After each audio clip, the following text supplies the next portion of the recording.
30 seconds. Well, not 30 seconds, probably like 15 seconds.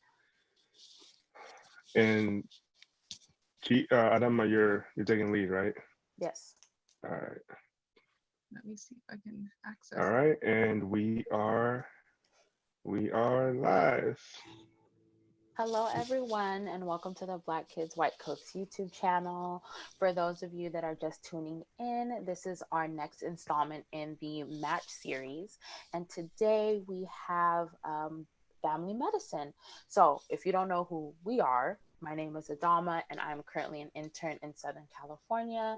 And then I'm joined by my two co-hosts. I will let them introduce themselves, starting with Chichi. Oh, sorry, Lillian. Lily.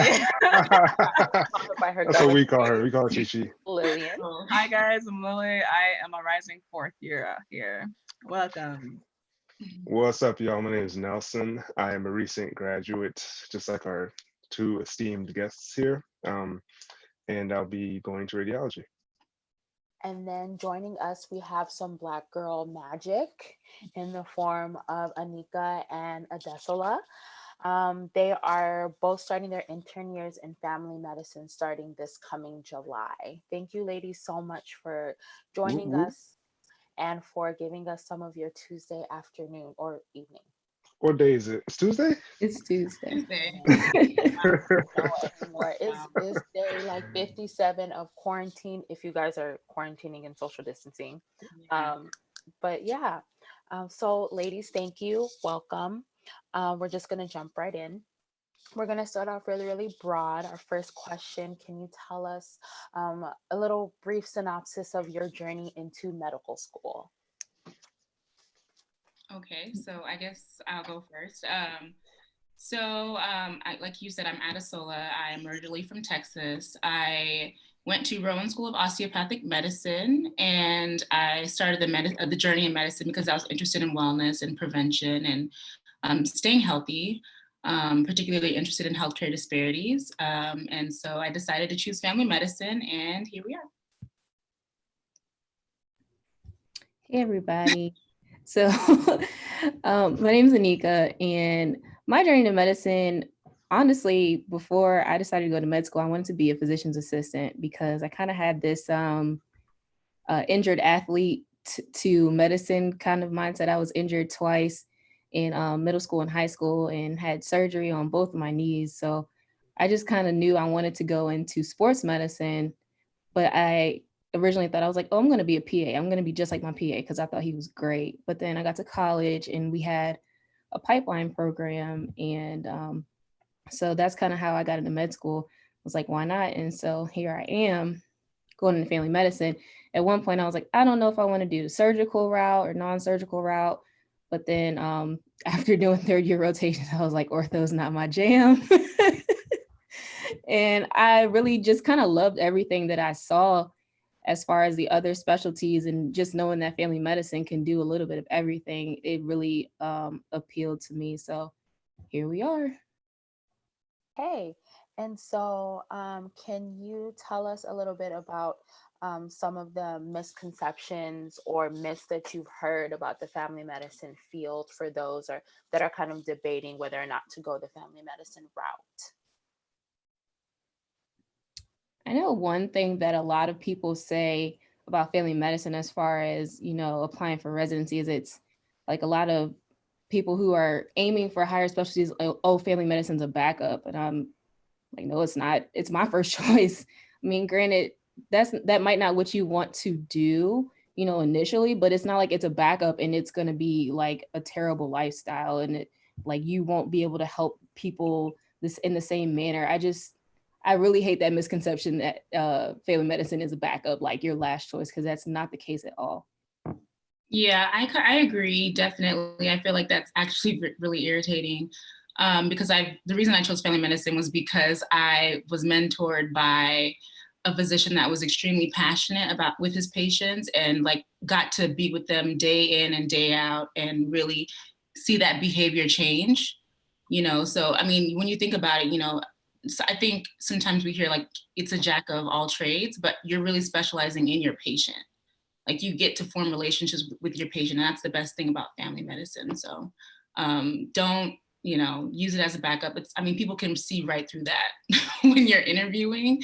And so like, there are many people that are competitive in family medicine. And so you have to kind of you really have to want this. And I mean, why would you go into something that you don't want to do, So. And then just to touch on that, people know if you do see it as a backup and you're applying, because I've had a couple people come through being on the other side. I'm like, I know you're trying to go into opto. Who are you kidding? And also, I mean, just I fully respect family medicine physicians so much. One of my mentors is family medicine. Yeah, like there's such a broad range of things you can do, and you're essentially on the ground, like you are on the front lines of everything. Like you can help with prevention, you can help with, detection of anything, you can help with any kind of, and that so much, and you help from essentially from cradle to to the other end. You can do so much, and I have so much respect for y'all. So right, it's definitely a broad specialty, and that's the advantage of it. There's a lot of variety. The best advice that I had was like to kind of find your niche within family medicine. I think that's something to think about after you've already matched. But it's definitely you can use the fact that there's a lot of variety and you have training in a lot of different things to your advantage. So. Yeah. And then, Anika, you touched upon initially in your journey into medicine that you were flirting with the idea of PA route. Can you expand a little bit on how you made that distinction of like, no, I'm going to go to medical school? So initially, I guess the PA that took care of me, he took care of me for both of my injuries, and he was just the greatest person ever. I was just like, I want to be just like him when I grow up. I just want to be a PA. Like I wasn't really thinking about being a doctor, to be honest with you. So I get to college and I'm thinking in my head, okay, I'm going to be a bio major. I'm going to, go and be a PA. But then I kind of saw the requirements, and I was also a collegiate athlete. So I had to go to practice, go to study hall, take all these classes for a biology major. And knowing that PA school requires so many patient contact hours, I was like, I don't even think this is, feasible for me at this point. And then, like I said, we had this pipeline program at with my school and my undergraduate. And so it was for underrepresented minorities in medicine or people who lived in an underserved community who could apply early with the right GPA and the right SAT score. And then we got an early interview and didn't have to take the MCAT actually. So that's kind of how that's kind of my journey and how I decided. I'm like, well, if I go ahead and apply and I get in, then why not? And I couldn't really meet the requirements to even be a good applicant for PA school. So it just happened to work out that way. But I'm kind of glad that I went the DO route anyway. Yeah, that just goes to show that sometimes board scores and like MCAT and all that stuff is not really the deciding factor as to like right. you're gonna be. That's just like another, Yeah, no shade to PAs though. Like PAs are great, but I'm just really happy that I went the route that I did, and I honestly couldn't see myself doing anything else. And then for those of you that don't know how the physician assistant program works, basically it's a 2-year program instead of a 4-year. In terms of medical school, the first year is obviously textbook, and then the second year is your clinical rotations. So typically you would see a physician assistant student your 3rd year of medical school rotating with them along your core rotations. Just for those of you that are not aware of how that works. So ladies, can you speak on any challenges or like one specific challenge that stood out to you during your medical school journey? Well, I would say I thought med school was probably the most challenging thing that I've ever done. Right? There's so many aspects of medicine or medical school, like this, the isolation, you're studying by yourself. It really is like a one-person thing. Like you're checking with friends, and then if you're active studying, you study with people. But a lot of times it's isolating. So I would say like studying for step 1 or level 1 was mentally tough. I did take a prep course. And I think that was like a game changer for me. And I would recommend that to anyone who feels like, you know, they don't want to do it by themselves, but they really need like structure and they need support. I think that really changed the way that I studied going forward, like for, you know, because you're really studying for level 2 when you take your clerkship exams like every, you know, month. So yeah, level 1 was a difficulty, but I think that you know, learning how to study and getting those skills down, you know, I was able to overcome that challenge. So yeah. So I would have to agree with her. Level 1 and Step 1, because I took both USMLE Step 1 and Complex Level 1. So it was tough just because sometimes, you know, you're around your classmates all the time and you're always hearing what people are getting on their Q banks and their practice tests. And, you know, I did this many questions today and I've already finished Pathoma and I've finished Sketchy. And it's like, as Sketchy, hard as you hear you that, try, none of it matters. Like, right, as hard as you try to like block everything out, sometimes a little bit of it will get to your head. And I know I struggle with that a lot, especially studying for level 1 while I was still in Blacksburg. And so I called myself in one of my professor's offices crying, like boo-hoo and crying in the club, like, I don't know. Like they keep getting good scores and I don't know if I'm doing good enough. So definitely, you know, kind of getting in that focused mindset. And it's like, you know, you're doing what you need to be doing. You're doing fine, you know, checking up with professors and not necessarily your friends all the time, because even though they're your friends and they're there for you to support you, it's really hard, you know, if you think that they're doing better than you or vice versa. It's hard to kind of, you know, stay focused. So I know that was definitely a huge difficulty for me, but you know, after it was over, it was over. It's over. And also like Lord. Using those Q banks, like if you realize, I don't think I realized this before, it's not an evaluation of you, it's literally just a tool for you to learn. Like, because you got a 40% on, you know, instead of you're not going to die. It literally just means, like, okay, you're going to go through those questions, you're going to go through the answer choices and understand from that material. Like, you're learning. That is just, it's just a better way of learning. And people, I think in the beginning really don't get that, and they get down on themselves and lead into this whole cycle. So you have to go in with that mindset that, you know, it's a tool for you to learn. So That's facts. Yeah. I had a question. It's not related to any of this, but I just realized both of you guys are sorry. You guys are both DOs, correct? Yeah. You guys talk about that, and like I think you know, part of the conversation is whether you should go the MD versus DO route when you're pre-med. So I don't know, like if you can, for however much you want to share, talk about how you made the decision for DO. I can. Oh, well, I made the decision because, to be frankly honest, I applied to medical school late and I knew I just wanted to go to med school. Like, I don't care when, I know I want to be a doctor. I don't care how it's going to happen. I was very like, you know, it is what it is at that time. But I would say that if you are applying to family medicine, emergency medicine, OB-GYN, I mean, and, you know, primary care specialties, I think that,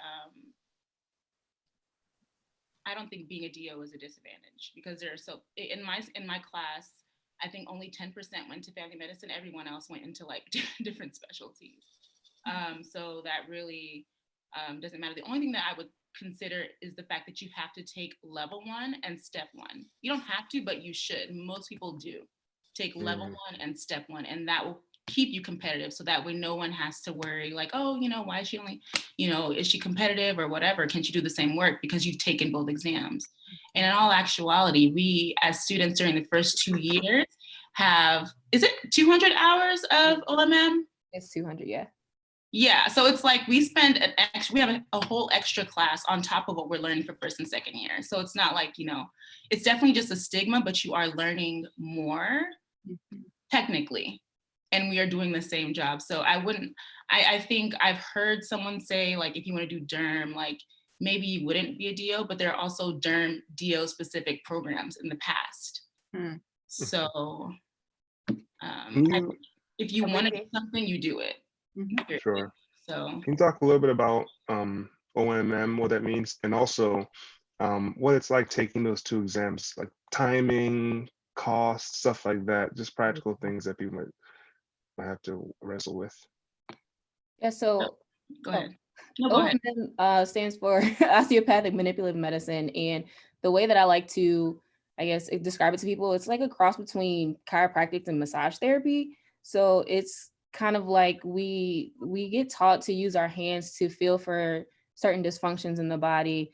And we kind of start off with musculoskeletal, but we move throughout the different systems as we're learning them. So we'll learn musculoskeletal, and we'll learn neurology techniques, and we'll learn gastrointestinal techniques and working with soft tissue. So that's basically the class. So we have a class portion where we're learning these concepts, and then we have a lab portion where we go and we practice on our classmates and put these maneuvers and techniques into practice, so we know how to do it on our patients when we get out to actually have patients.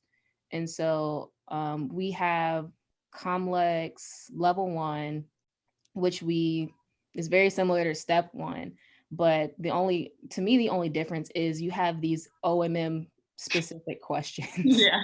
It's a good portion of the exam, maybe what, like 20% of the exam is just like these OMM specific questions. And then we also take a level 2, which is very similar to step 2, and you just have those extra OMM specific questions. And then we take a level 2 PE, which is the equivalent to step 2 CS, where you go in and you have your standardized patients, and you do your history and physical, but you also have to have a certain amount of OMM integrated throughout all of your patient encounters. So you'll diagnose, you'll treat and reevaluate on top of doing your regular history and physical, and then go out and write your notes. So it's just an extra layer that we have to put on there. So y'all had to do essentially 6 exams instead of 3. So y'all take the step 2 in CS. You don't have to. But okay. Yeah, if you want to be. So I don't know if anyone is doing CS and PE. Did you do CS and PE, or did you just? I just did PE because that's required of the school. I did what was required of the school, but not CS. But I did take step 2 CK. Okay. Yeah, exactly. So maybe 4 or 5. I only took level 1 and level 2. I didn't take USMLE because I knew I was going into family medicine and they were going to be fine with my scores. So. Yes. Got it. That's fair. Like, no, I'm not going to put myself through. And how much did those cost? Level 1, level 2, just so everyone's aware. 660, and then 1,025. Yeah. For the PE. Yeah, 1,225. Jeez, those PE, the CS and PEs are crazy. Yeah, it's pretty standard. I feel like that's what. Yeah, and we only have 2 testing places for that. I think. Wow. But CS has more than that. CS has like 6, I think. Yeah. We only have 2. We can either go to Chicago or Philadelphia, and that's it. And luckily, I'm close, so I just drove. But there are students that had to like fly in. But that's rude. That's fine. I mean, you just do what you have to do. Yeah. That's medicine. Real. You really just do. So, but I think that OMM is one of the reasons why I chose family medicine. I was kind of like I was all over the place. Like I love internal medicine. I love thinking through questions, thinking through problems. I loved OB-GYN. I love delivering babies, right? But when I was kind of going in between family medicine and internal medicine, I worked with a mentor of mine who was an outpatient, like community medicine, internal medicine physician. And we would get like a lot of musculoskeletal complaints, but she would quickly like refer them to sports med or like someone else. And I'm just like, I really just want to be able to, because I know that those are things that we could handle. Right. And we're really equipped to at least do something in the beginning. And so that's how I knew family medicine would probably give me like a better training for the type of physician that I wanted to be. Awesome. Thank you guys for answering that. We did have another question that came up in the chat, if that's okay. If this is just before medical school, which is why I'm bringing it up, but they're asking about a gap year, whether you should do that before medical school. And then if not, basically like, especially if y'all did it. Gap year, and then would you recommend doing one if like you're talking to someone about doing a gap year? I took a gap year. I was actually pre-nursing. Nice. Yeah, I was nursing and I wanted to be a nurse practitioner. I actually got into nursing school, went, and I remember shadowing in the OR with a urologist, and we went in and did a case, and he knew that I was bored. So he like pulled me to the side. I don't know if he thought I was like a medical student or something. He pulled me to the side and asked me if I wanted to like get in on the console with him on the, the Da Vinci console. And I was on the console and I realized like, if I was a nurse or nurse practitioner, I would never be able to do this surgery if I wanted to. And I wanted to have those options. So I left nursing school, took some time to study for my MCAT, was a scribe for a year, worked as like a wellness coordinator, and then I applied to medical school. So I think if you need time to kind of figure out what's right for you, you take that time. It's a year out of like, in the grand scheme of things, like your whole life and your career. Like people even take gap years in med school. So like, yeah. I agree with what she said. I didn't take a gap year, but definitely if you need time to, collect yourself before, to, I guess, give yourself the best opportunity to apply for med school, definitely take a gap year. Did you feel like you're done now, but did you feel like you were mentally prepared like without the gap year? Honestly, I was already like full speed ahead coming out of college. I mean, granted, it was definitely a learning curve, the amount of information, the typical you're drinking from a fire hose, like that's real.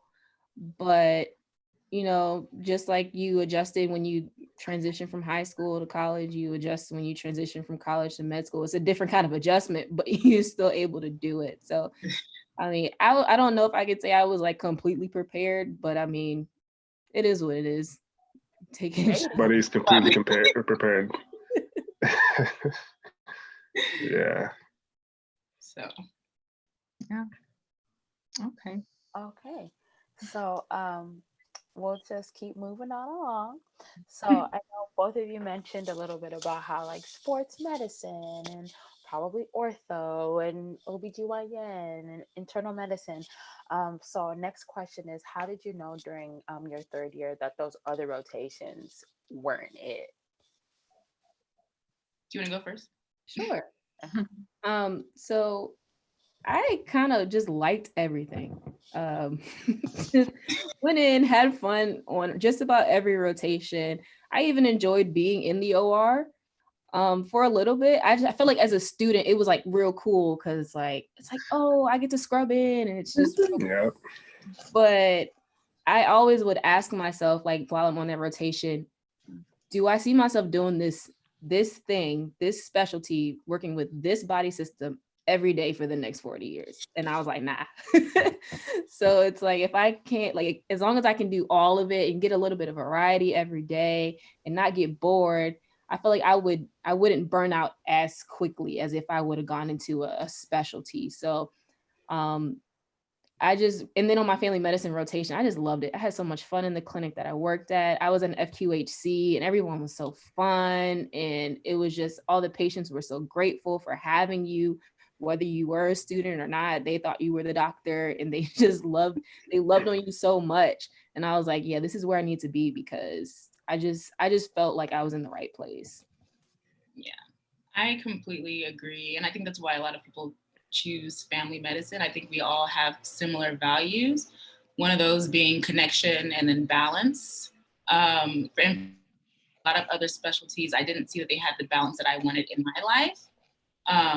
And so I could see myself working and doing the things that family medicine docs do for the rest of my life and be happy, So that was like the main factor. I was in between OB and family. During my OB rotation, actually did an audition. I realized that I did not like the gyne surgery part. I loved the delivering babies and the happy part, but did not like the gyne surgery part. So and that's like half of OB-GYN, right? Yeah. So you can't like go into something that you don't like. I spoke to a lot of people. I had advisors and things like that. But that's basically, I think family medicine was just personality-wise the best specialty in terms of doing something that makes you happy. You know, it was A1 for me. So that's pretty much how I decided on it. And I feel like a lot of people fail to realize that you can still subspecialize out of family medicine doing your fellowships. You can do sports medicine, you can do geriatrics, you can do sleep medicine. So I feel like, you know, some people just think that you have to, you know, do your run-of-the-mill diabetes, hypertension, high cholesterol every day, but you don't. You can specialize in and cater your practice to what you want to do and what you enjoy while still being able to be a primary care physician. Yeah. One of the things that kind of weirded me was like, okay, choosing family medicine, but also having like a lot of loans, right? Like worrying about the financial part. But I think that whatever specialty you choose, you don't have to, if you don't know how to manage your money, then you're gonna be in trouble, right? So I decided like it was more important to choose what I like versus like doing something for the money, like that wouldn't lead me in the right direction. So just want to throw that in there.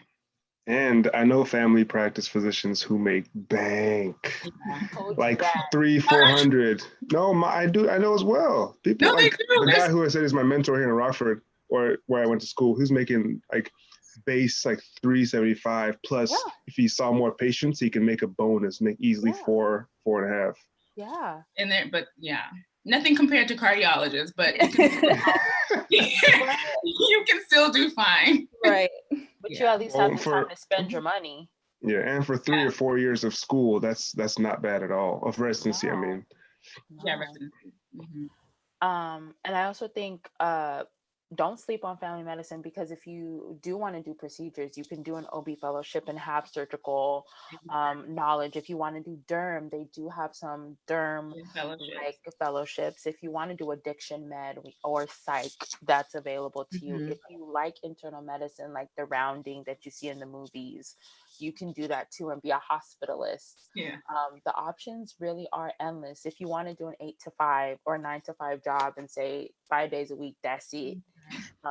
You know, you might not be compensated as much, but you'll still have a better work-life balance. So quality of life. Don't sleep on family medicine. You really can see from like newborns. Literally, if a mom gives birth, you can see the newborn, the mom, her other kids, her man, and her dad. Uncle, auntie. Everybody, just pull them all in. So you don't sleep. Like you can make shmoney.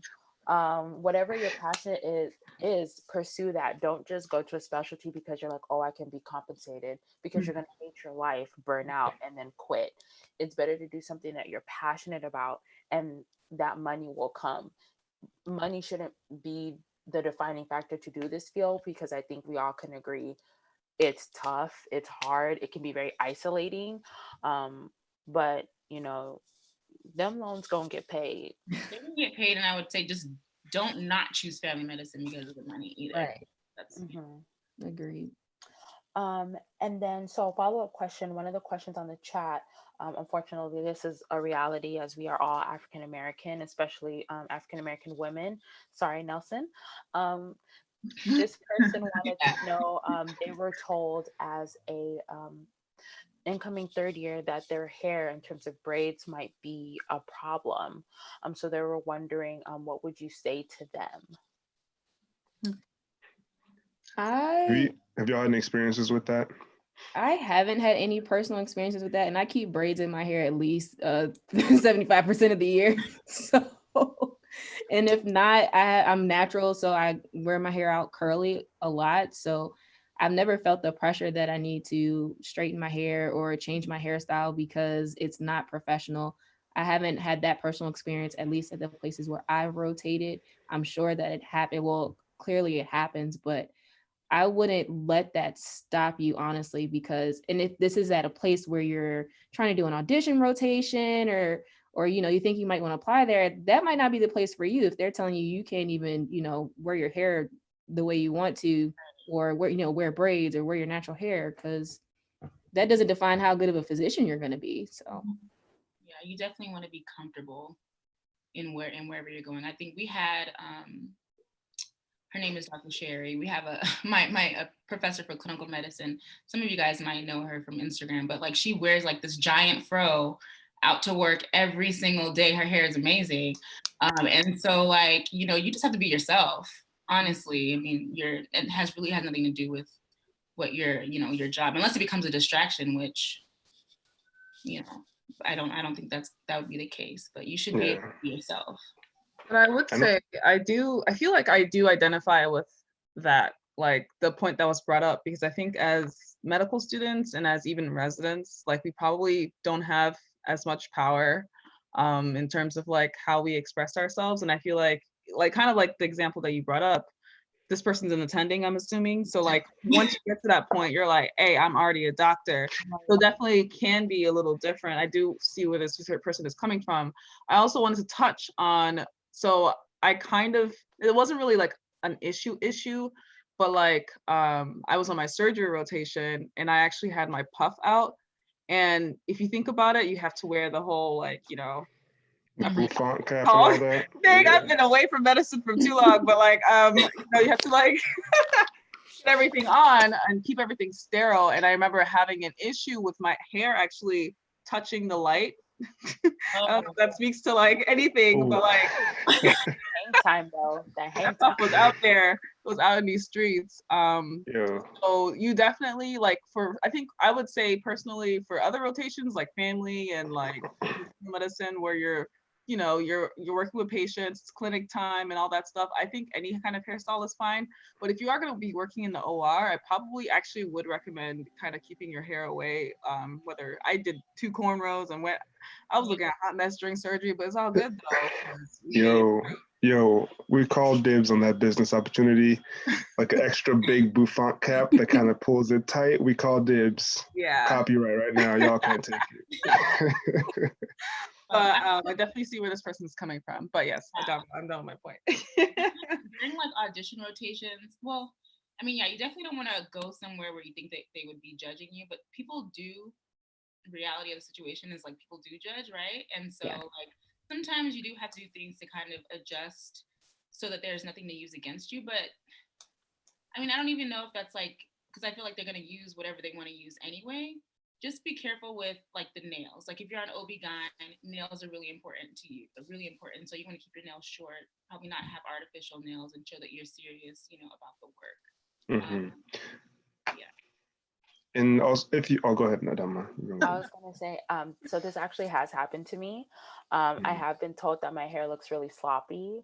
I have, and actually my hair was faux locks. I had faux locks, and I was told that my hair was really sloppy. And when I brought that up as a concern, because I'm gonna stand up for myself, without going into too much detail, let's just say it was a friend, not you. Right? My friend was told that her hair was very sloppy, and when my friend asked, "What are you guys talking about?"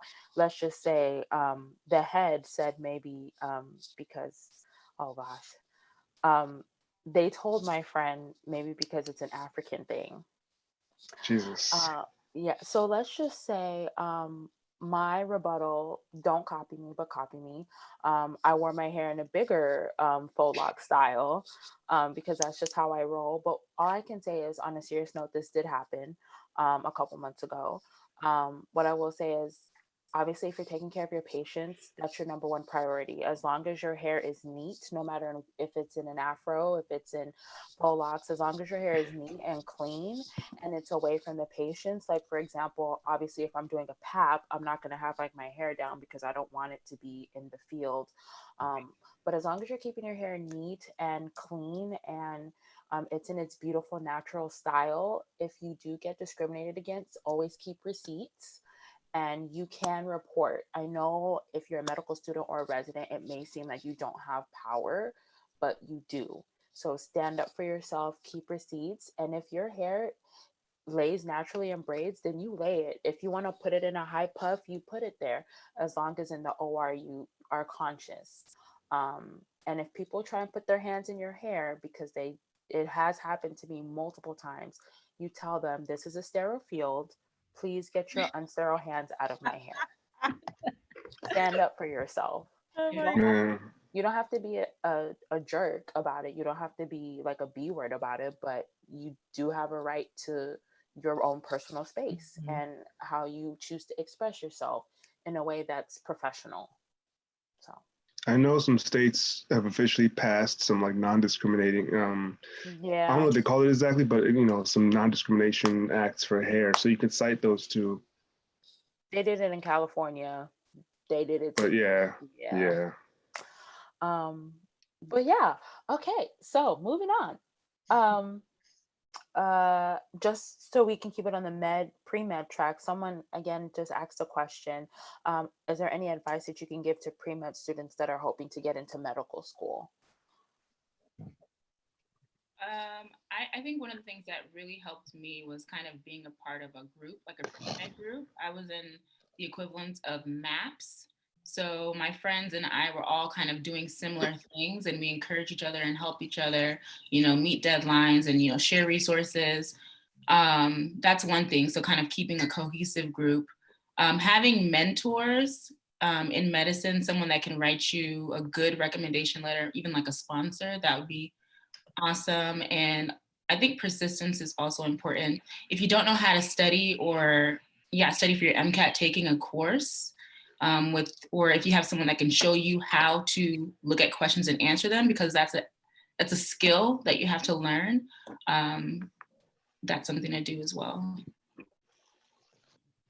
I would say I would agree with everything that you just said, but also in addition, still have some things that you like to do that are non-medical, because when you do apply to med school, they like to see that you're well-rounded and that you have other interests outside of medicine, that you can do other things outside of medicine, that you're a good person, just in general, that has hobbies and interests. So I would say, keep those things up. Obviously, do the community service, the volunteering hours, medical and non-medical, but just, I don't know. That's kind of what I have just to add on top of what was said before. Yeah, don't be deterred by try to do as good as you can on your MCAT, but also like don't be deterred by that. So Okay, so I think we have all of the pre-med questions out the way. But please continue to ask questions in the chat.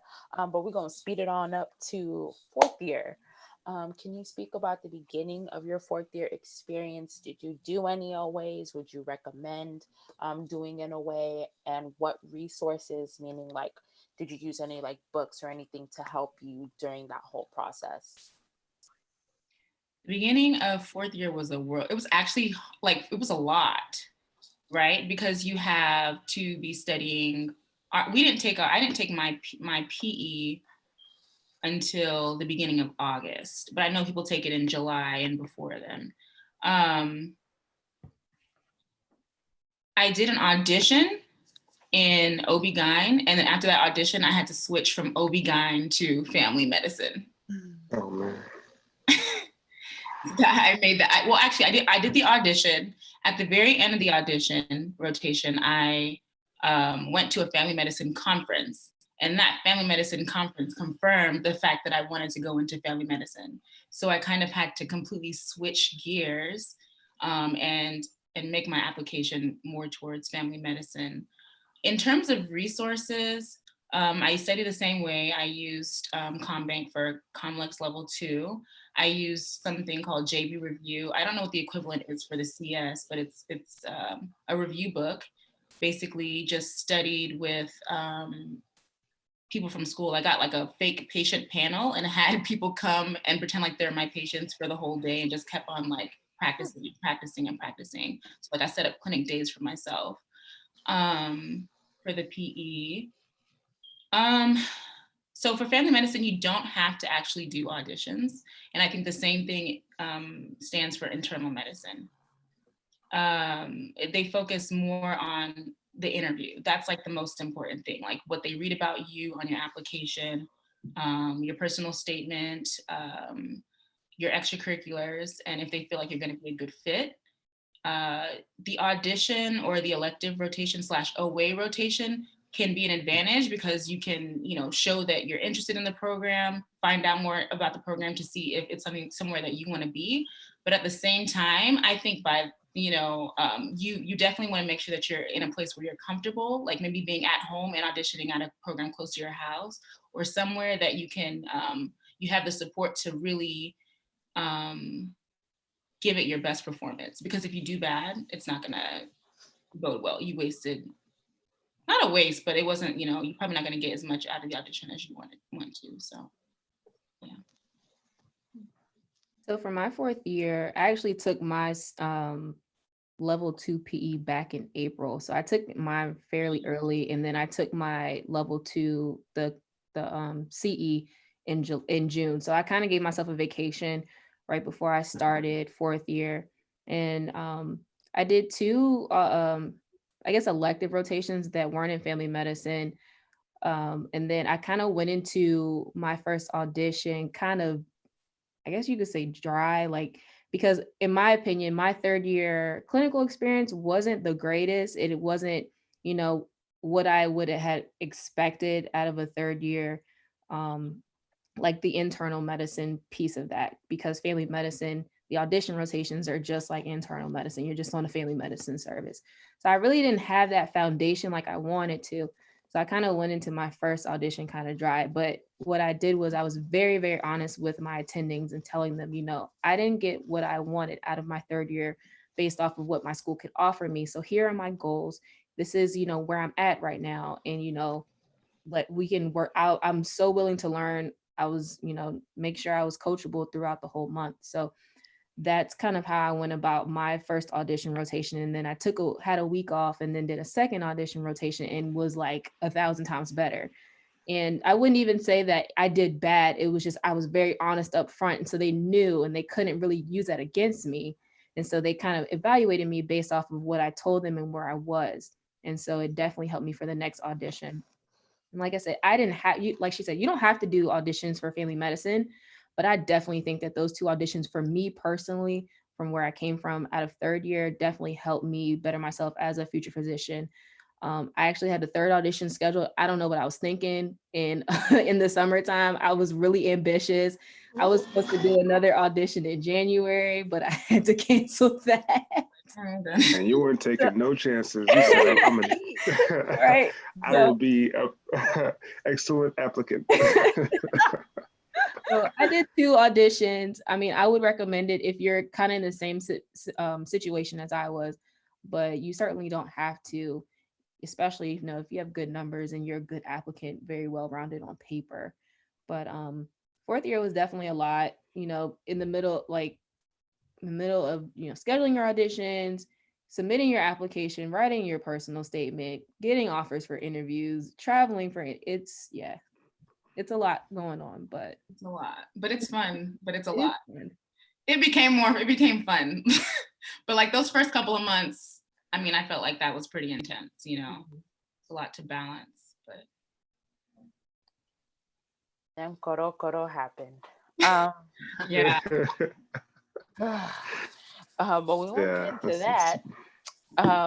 So talking about the interview process and everything like that, do you ladies mind sharing? If not, we completely understand it, or at least giving us a ballpark on how many interviews or how many places you applied to, how many places you would recommend based on your own journey, and then how that played out in terms of interviews. How many did you choose to go on? So I applied to 60. I interviewed at 11 places. I don't think you need to apply. I don't know. It depends. It really depends on like your score. It depends on a lot of things, on your scores, like how many programs you're really interested in. My school sent out like a sheet beforehand. I don't know if your school does that, but they kind of send out specialty sheets for each specialty, and it kind of tells you like how many programs the people that matched in your specialty applied to. Oh. So you can kind of have a good idea of like, the right number for you. Yeah, and when was it? Did I answer all the questions? Yeah. Yeah. So I actually only applied to 37 and I interviewed at 15. And our school has a similar thing. Each department chair sends out kind of statistics from the year before. And one of those statistics was, on average, how many programs did you apply for? And did you think that was too many, too few, or just enough? And 37 was actually like the average. Yeah. And I had, I think 40 or 41 on my list before I submitted my application, but then I saw the fees. And after you like added a certain amount of programs, that it went up, and I was like, oh, let me take these 3 or 4 off. And it went down like $200. I'm not going to Nebraska. Yeah, I was like, it's all good. I can deal with 37. So yeah, that was my magic number. And I thought that was more than enough as far as the interview offers that I got. Because of course, sometimes you get really excited when you apply to a lot of programs and a lot of programs like you and want you to come, and it's like, but I can't come to every single interview that's offered to me. So I did have to cancel a couple of interviews, but I thought 37, at least for me, was a good number. But like you said, it depends on, your scores, what's on your application, any red flags you possibly might have on your application. So yeah, and I don't even know, like, in terms of red flags for family medicine, like, what would be some red flags for family medicine? I know just for everyone else, it's like the same thing as like maybe like a failed board score, but I think that a failed set of boards, but I think that in those cases you can turn them into like a challenge. Yeah. You overcame in the same way for other specialties as well. Yeah. Maybe like repeating years or any kind of, I would say not social, but anything like against the honor code or the school, some kind of violations that you might have had. Yeah, like a professionalism thing might be probably more of an issue in family medicine than definitely because they value integrity, which we all should, but I think that's like a really big thing. But yeah, in terms of applying, I think don't feel bad about declining interviews because you don't want to waste or even canceling interviews. You don't want to waste the program's time and you don't want to waste your time. Like if you know that it's in a city that you don't want to be in, then don't go. Right. And so that's how you kind of choose. I think the first thing is like by location and then the feel of the program. And if they have things that you're really interested in, like if you're interested in women's health, then you would kind of look for programs or rank that one higher on your list. But yeah. Also, and someone said this. Oh, go ahead. I will say that look out for those programs that offer like I went to a first look event for minorities that come in kind of, you get exposure to the program without having to do like a whole audition rotation. You get to meet the chairs of each department and the residents that are there. So if any programs that you're interested have things like that, look them up and see if you can get in just to get that exposure without having to, spend money to relocate for 4 weeks and, stay somewhere that you're unfamiliar with if you can just go down for a weekend and they have an event. So look out for things like that. And then the scholarships for the audition rotations if you do have to. Yeah. A lot of programs offer URM audition rotation scholarships. It's like UCLA. There's a bunch. There's like a list online, right? I don't know. I just want to ask. Check it out in the emergency medicine video. But I did want to, I know you touched on like how you selected the residency programs you like applied to. How many family medicine programs are there is my question, because I know there are quite a lot. Oh. I think that there are less than internal medicine, but I don't know. Was it like 700?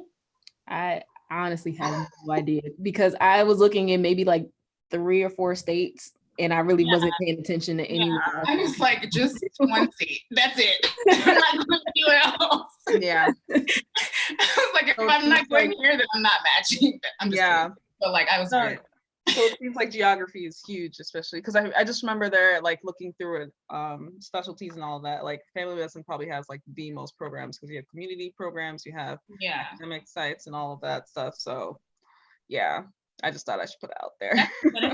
I guess it's a benefit for you because you have more options, right? Like so you kind of get to choose in a way, you know. So I think that's probably a little bit of control that we have as a fourth year. Right. One thing I was gonna say is regarding Edisola's point. So don't be afraid to cancel interviews if you don't want to go to them, because you might open up a spot for somebody else who might want to go on the interview. So just want to drop that in there. And then you ladies have a lot of charisma, and y'all been dropping Black Girl Magic, but I was wondering if you could give some advice for people who may not have as much Black Girl Magic or are really shy in terms of like the interviewing. Do you guys have any tips for people that are going on interviews but are scared because they don't really know how to best express themselves? I would definitely say if your school offers any mock interviews, or like I said, I went to that First Look event and they had a mock interview at that program to, you know, talk to some people that are at that program that can kind of see, and you'll get a different set of eyes on you than the people that you're used to. Definitely take advantage of mock interviews. And I know what I did before interview season, I had a list of most commonly asked questions and I answered them in a document, and I just kind of went over them a couple of times, and every night before each interview I would kind of skim over it just to make sure things were fresh in my head. So it's like you kind of know what's coming. The questions don't differ that much, but you want to be prepared for the more common ones that you're going to get asked. So, you know, practicing with the people at your school, practicing with your family, with your friends, going to networking events, going to conferences, and just kind of practicing there. Because me and networking are not friends. I really don't like to network. But I had to step up to the occasion, because it's like, I mean, I'm going to have to go on these interviews. I'm going to have to be nice all day. I'm going to have to talk about myself all day. I'm going to have to do this if I want to match. So you might as well just suck it up and do it and practice. So it's just a matter of practicing. If you know, interviewing isn't your thing and talking to a lot of people all the time isn't your thing, it gets tiring. Oh, trust and believe, after the interview dinners, I'm exhausted. And then I have to do the same thing the next day. But it's just a matter of practice.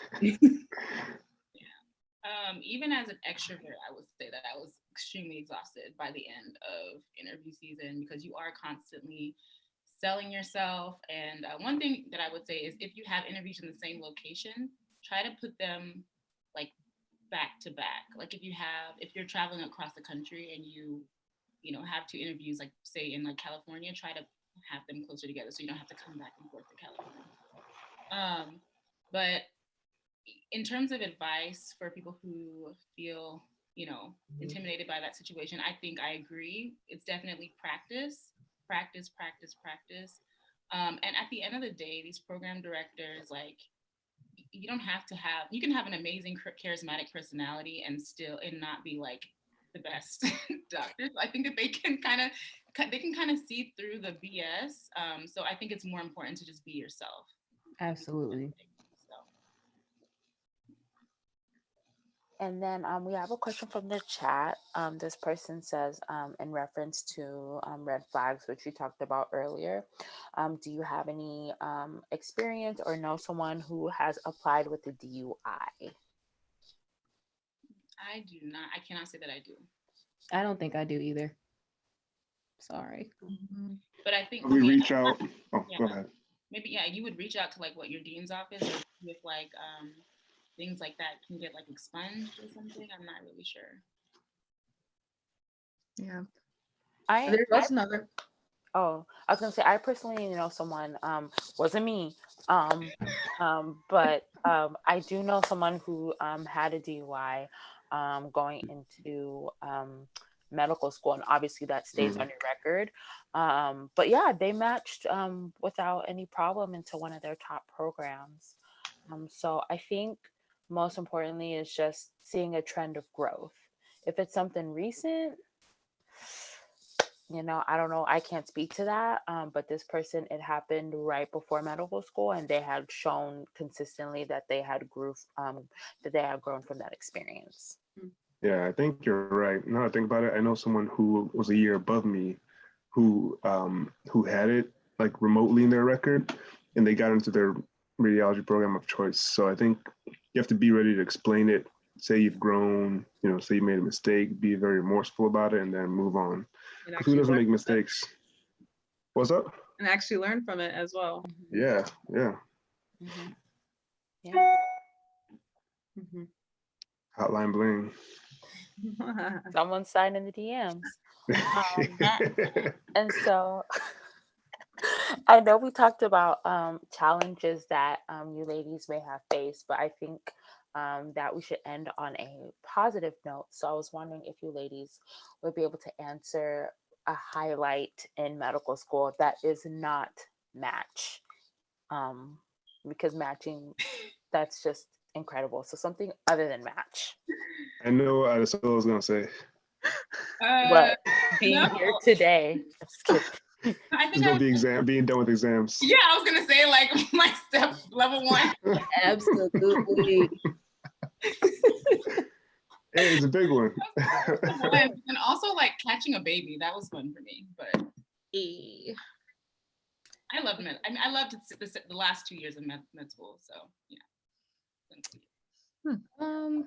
I would have to agree. I think I was more ecstatic after level 2, given knowing that I wouldn't have to take another board exam until after the first year residency, because I was cooped up and I was like, I need, no more tests for me right now. So that was definitely a highlight, because I was away from my friends, because after our second year, we have different clinical sites around the state, because we are not associated with one hospital. So I moved back home with my parents, and I'm like back in my hometown, which was great. But I didn't have like my tribe with me. I didn't have my crew with me. So it wasn't the same not having them. So just like being cooped up by myself and not being able to be like, hey, let's go get some pizza real quick. Like I need a study break.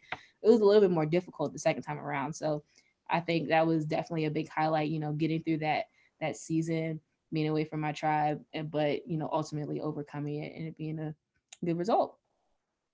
Yo, that test prep, it was social isolation before it became cool. Low key. I'm good. Like I got this. I'm fine with this.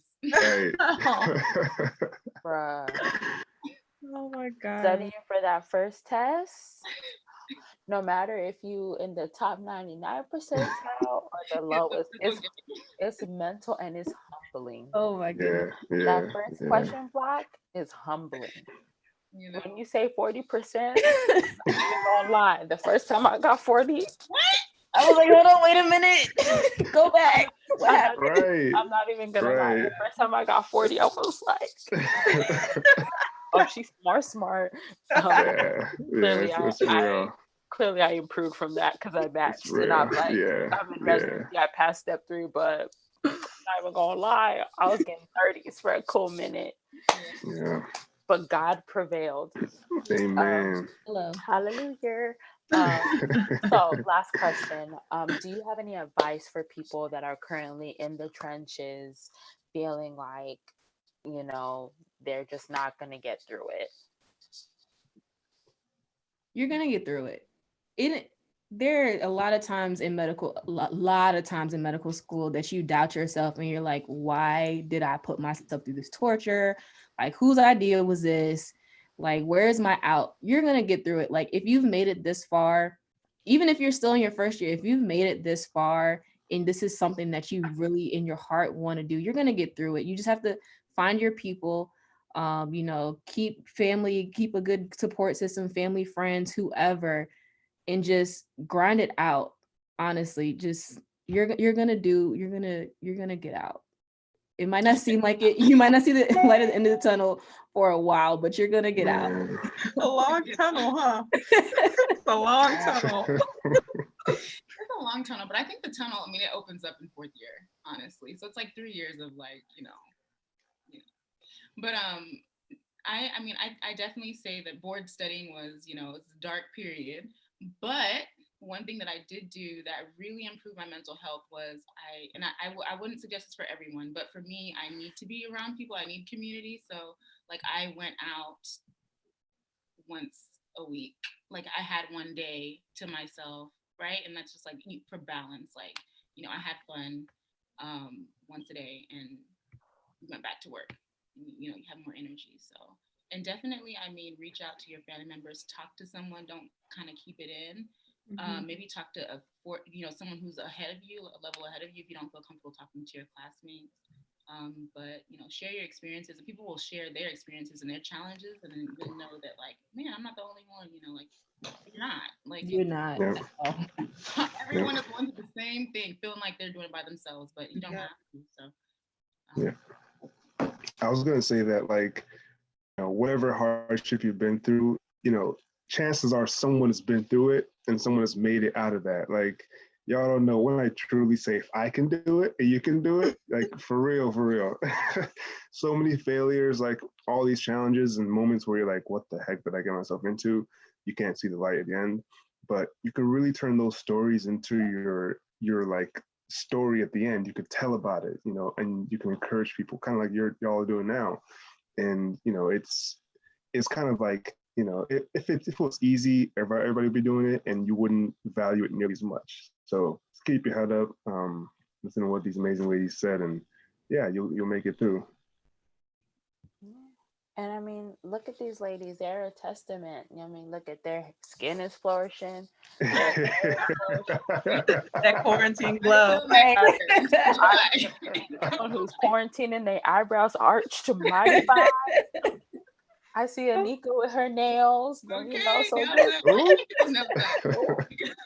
it gets better, y'all. I mean, they're fourth years and they're fabulous. So if you're a second year, third year, and the struggle's real, don't worry. Your time is coming. Yeah, it's coming. Yeah, it's coming. It's coming. Okay. Yeah. Fourth year though, it's lit. Wait, and then you have intern year, so let's. But you know, you know, we make it through. I got like 2 months left of intern year. Oh snap! You done? Yeah. And then I get a new set of interns. Oh man. But yeah, that concludes our time for today. Yeah. Did you all have anything you want to plug? Anything you want to publish? You know, say to the good folks out there. Anything you're working on? No? Okay, no worries if not. No worries. If anybody out there needs any advice or wants to hit me up personally on like Instagram or whatever, email, don't hesitate to reach out. I don't know if we can like put our Instagram handles or whatever. Yeah. What is it? I'll type it in the chat. It's Neek, N with 3 E's, K and 2 underscores.